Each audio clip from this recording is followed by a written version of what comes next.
One of the heydays of the old city of Akko was in the 13th century. We wouldn't have known too many details, though, until archaeologists in the 1990s began to dig under the 18th century Ottoman city.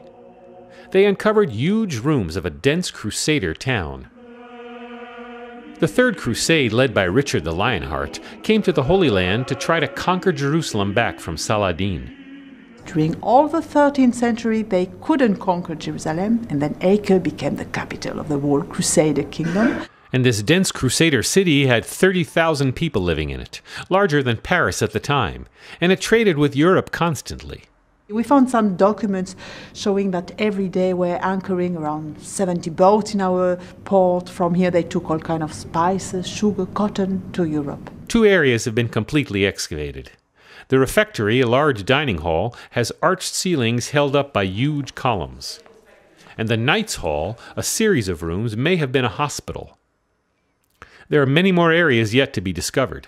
The maps we found in the archive of the Vatican, we can learn that we just found more or less 4% of the whole city. So 96% of the Crusader city is still hiding. Ahmad al-Jazar, or Ahmad the Butcher, was the Ottoman Sultan who decided in the late 18th century to build on top of the Crusader city. Ahmad the Butcher is the one who actually found the destroyed Crusader city.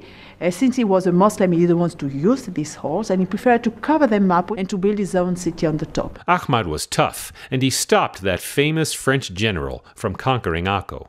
This Ahmad al-Jazar is the one who stopped Napoleon when he put siege on Acre in 1799. Ahmad al-Jazar was in town and organized all the resistance.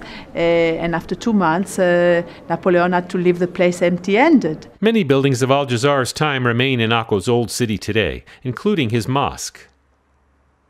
But the most famous building was his citadel, which housed many prisoners over the next 2 centuries. And this same citadel became later on the main prison in Palestine under the British mandate.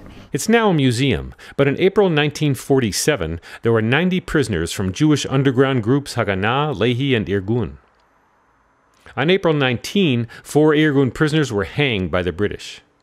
The Irgun responded by planning a breakout.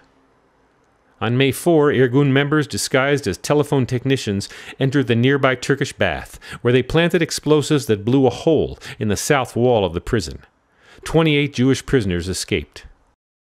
There are many plans to continue developing the sites of Akko's old city. The refectory will host a Crusader period restaurant. A new museum is being prepared. And with only a single hotel, the old city will soon welcome a new luxury hotel.